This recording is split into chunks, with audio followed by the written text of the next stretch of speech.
Hi friends, எல்லாரும் எப்படி இருக்கீங்க? நல்லா இருக்கீங்களா? நான் இப்போ பூண்டு, சின்ன வெங்காயம் போட்டு ஒரு குழம்பு பண்ண போறேன். பாருங்க. இப்போ சின்னதா கட் பண்ணி வச்சிருக்கேன் பூடையும் சின்ன உள்ளியும்.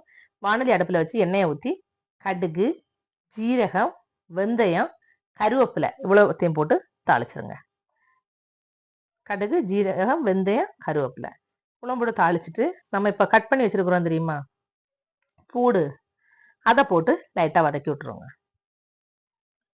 பூடை போட்டு வதக்கி விடுங்க.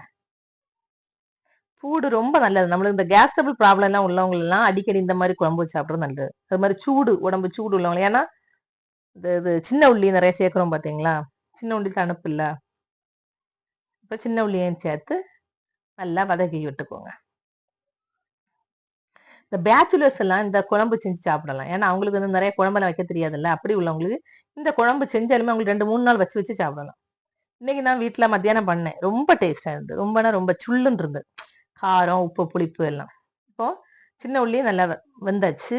இப்போ என்னன்னா புளி கொஞ்சம் ஊற போட்டிருக்கேன்னா அதை கொஞ்சம் கரைச்சு புளி கரைசல் அதுல ஊத்திடுவோம்.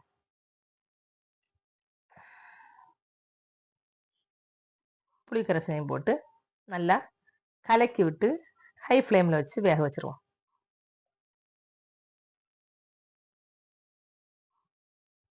அதுக்கு பிறகு கொஞ்சம் உப்பு ஆட் பண்ணுவோம். உப்பையும் போட்டு நல்லா வேக விட்டுருவோம். உப்பையும் போட்டு வேக வச்சிருவோம். நல்லா வேகட்டும். சிலவங்களுக்கு வாய்க்கு நல்ல சுள்ளுன்னு சாப்பிடணும் அப்படின்னு ஆசைப்படுறவங்க இந்த குழம்பு வைங்க, நல்லா இருக்கும். இப்போ கொஞ்சம் நல்லா வெந்த உடனே இப்போ கொஞ்சம் மல்லித்தூள், வத்தல் தூள், மஞ்சள் தூள் இந்த 3ஐயும் போட்டுக்கோங்க. போட்டு கிண்டிக்கணும். வத்தல் தூள், மஞ்சள் தூள்,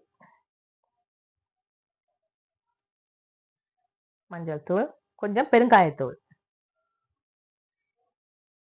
மஞ்சள் தூள், கொஞ்சம் பெருங்காயத்தூள், வத்தல் தூள், மஞ்சள் தூள், மல்லித்தூள், பெருங்காயத்தூள் போட்டு நல்லா கலக்கிட்டு கொஞ்சம் தண்ணியை ஆட் பண்ணிக்கோங்க உங்களுக்கு எந்த அளவு. ஆனா இந்த குழம்பெல்லாம் கொஞ்சம் கட்டியா இருந்தா தான், திக்கா இருந்தா தான் சாப்பிட நல்லா இருக்கும். ரொம்ப தண்ணியா இருந்தாலும் நல்லா இருக்காது.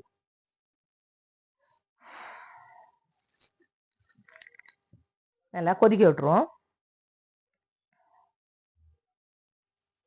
பாருங்க, பாக்குறப்ப அவ்வளவு இதா இருக்கு. பார்த்தாலே சாப்பிடணும் போல இருக்கும். இப்போ சாப்பிட்டா எப்படி இருக்கும்? நல்லா கொதிச்சு கொஞ்சம் வற்றி கொஞ்சம் வந்த உடனே இறக்கிடுங்க. இந்த ஸ்டேஜில் இறக்கிடுங்க. அப்போதான் திக்னஸாக இருக்குல்ல, இந்த ஸ்டேஜில் இறக்கிடுங்க. இப்போ பாருங்க, கம்மக்கும் சின்ன வெங்காயம் பூண்டு குழம்பு ரெடி. என்னோட இந்த ரெசிபி உங்களுக்கு பிடிச்சிருக்குன்னா என்னோட சேனல் லைக் பண்ணி ஷேர் பண்ணி சப்போர்ட் பண்ணுங்க. மறக்காம கமெண்ட் பண்ணுங்க. தேங்க்யூ.